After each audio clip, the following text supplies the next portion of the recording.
So this is day 2 of me out and about in my I never remember what they're called. I'm just gonna call them my spy camera glasses.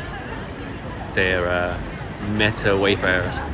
See, I don't think of techie names like that because I'm not a tech geek, right? I think of them as just spy glasses. And you can see now when you look at my lenses, they're transitioning. I sound like Dylan Mulvaney. No, day 2 of me being a woman, day 2 of me transitioning. No, my lenses are darkening because I chose the transitions lenses which respond to the sun, and they look less like Clark Kent or Austin Powers glasses now that they're transitioning, right? Transitioning from nerd to cool. So I'm gonna switch them on now and start recording and share with you my point of view. So I'm at Oxford Circus right now. I'm gonna do my slow robot head turn to show you where I am. I'm getting so good at this now. Because as I said in my first video wearing these, you can't turn your head like a normal human by flinging it from one side to the other because it makes a very jarring video. You have to turn slowly like a robot. And I was saying in that video that wearing this kind of technology is literally turning us one step closer to being a synth, a cyborg, if it controls the way we move. Because I'm actually being you can't see, because you can't see me. You're seeing my point of view, not me like as you usually would when I'm holding the camera. But I'm actually walking in a very robotic style, trying to not to jog the camera too much. I mean, it's got a built-in, well, no, it hasn't got it's not like a mechanical stabilizer like the DJI Osmo Pocket 3, because that's got an incredible stabilizer. I've got one of those, which I found that when you're out and about filming with that, there is no jarring kind of like jogging about from walking, because it's got the stabilizer on the DJI Osmo Pocket 3 is a combination of a manual gimbal type stabilizer and electronic stabilization software, whereas on these glasses it's purely electronic stabilization, so it's not quite as good. So you have to act more robot-like. But it's good though, because it's making me behave more in a more dignified fashion as well. My comportment, my demeanor is like much more controlled. I have to have so much more composure. So yeah, maybe I needed this. Maybe I needed some device to make me not flap about so much.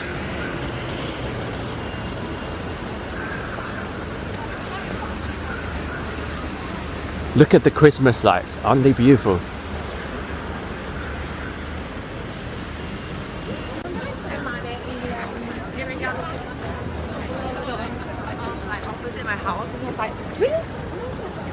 Yeah, this year's Christmas lights are a series of angels floating over the middle of the street. Gorgeous.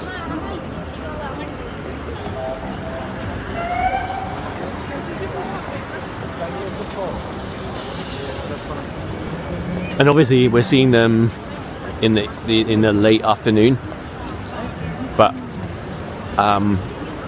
I'm sure I'll be here again after night falls one of these days, because this is my stomping ground. Central London is my stomping ground, so most of my videos you'll see are out and about in Central London.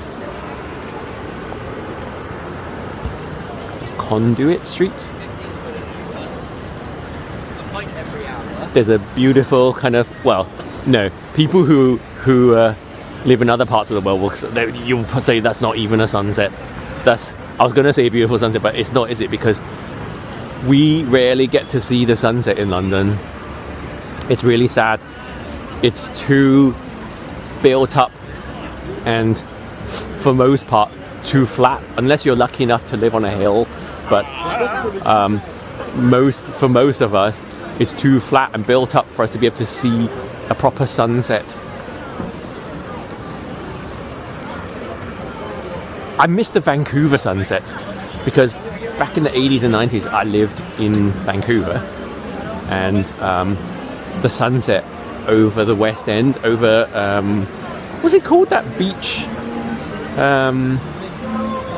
English Bay. Yeah, oh, sitting on a log watching the sunset at English Bay was like a daily ritual, which I miss, because Vancouver sunsets were gorgeous. I don't know if they still are, because it depends how urbanized the place is, right? How much the colors jump out. And so maybe it's not quite what it was, but back in the 80s, the whole sky would turn purple. It was amazing. I don't know if that still happens now. If you're watching this from Vancouver, let me know.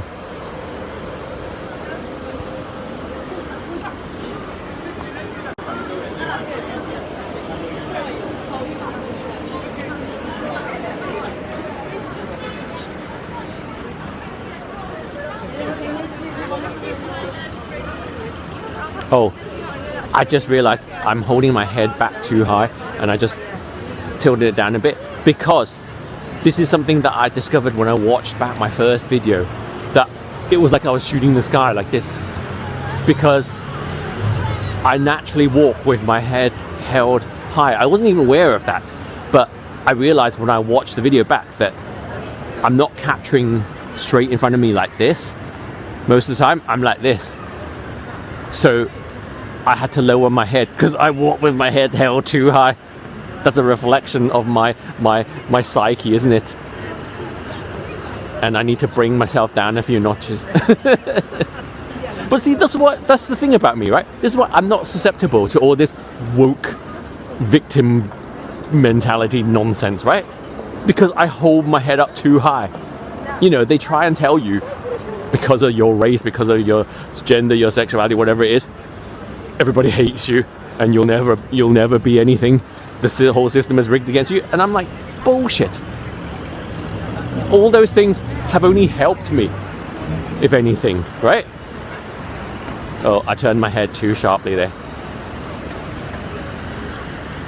Because, yeah, every time you get to a junction, you have to turn your head to look for oncoming traffic.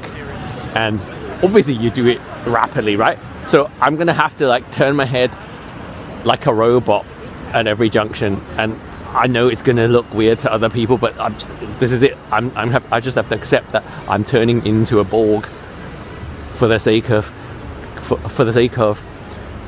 coordinating myself better with my technology. Isn't that sad? I never thought this would happen to me because I'm so anti-technology. Like, I'm the sort of person who's like the last to adopt a new technology. I'm using an iPhone 12, and that for me is pretty good. That's very advanced for me, because normally, like, I was very late to adopt a smartphone in the first place, and I was very late to adopt CDs. I was still listening to my DJ mixtapes when everyone else was onto CDs. I hate new technology, so it's very uncharacteristic of me to have these glasses. But because I'm vlogging now, I decided that I should give them a try and sort of do something new with my content, which so far I'm really enjoying it. I think it's great. And as I was speaking, I just remembered that my head went back up to my default held too high position, and I had to bring it back down again. Does that make me a snob? Does that mean I'm looking down my nose at everyone? Yeah. Oh well, I know I'm superior. I can't help it. But yeah, as I was saying, that's why this woke bullshit doesn't work on me. Victimhood doesn't work on me, because I'm a winner. I'm not a victim. I have never been a victim. Even when I was a victim, right? When I was a child, I got bullied, but I still wasn't a loser. Yeah, like, I still managed to turn it around Because what I learned to do was, if you're physically weak, then use your brain. And anyone who tries to bully you, use your wit and ridicule them. You can put someone in their place with your words. It's far better than you can by trying to fight them physically. If you're a scrawny little runt like I was, but I was clever, so I could have the whole class laughing at them, and then I'm the winner, right? You learn, if you're a victim, you learn to overcome your victimhood. And that's why I'm such a strong person, right? Whereas if I'd grown up today, I would have been told I was a victim, and to wallow in my victimhood and to celebrate it, I would have been given a badge of honor for it too. And then that encourages you to never overcome it. Because when you overcome it, you're no longer the oppressed, you become the oppressor, right? In this stupid binary view they have of everything in life, left or right, or black or white, oppressed or oppressor. Yeah, you're either the oppressed or you're the oppressor. And the role of the left is to be your knight in shining armor, your white knight, to save you from your oppression. That's what they are, aren't they?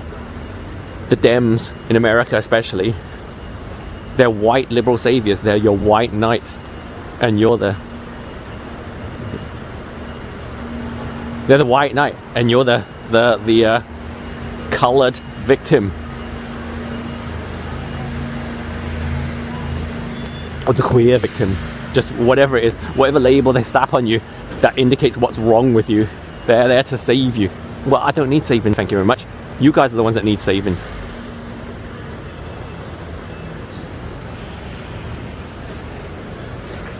So we're now approaching Piccadilly Circus. We've just walked from Oxford Circus to Piccadilly Circus, and I'm gonna look at this gorgeous arcade.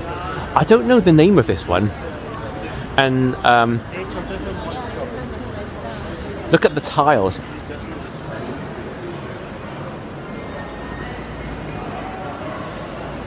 As I was saying in my previous video, central London has so many of these beautiful historic arcades, and they've done a really good job of refurbishing them and keeping them modern while retaining that old world charm.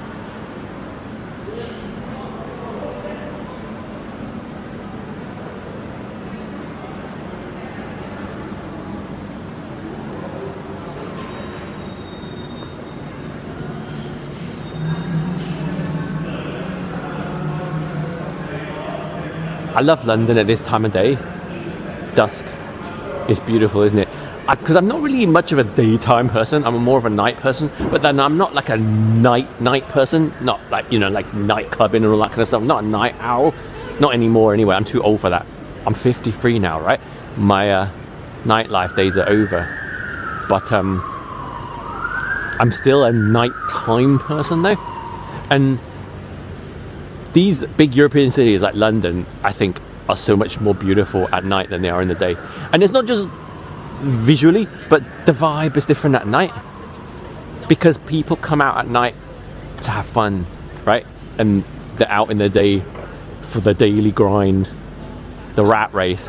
So it's a total, the energy is different at night, and the difference is so stark in big capital cities, isn't it? So once again, we're approaching Piccadilly Circus, but just from a different, what is this street called? I can't remember.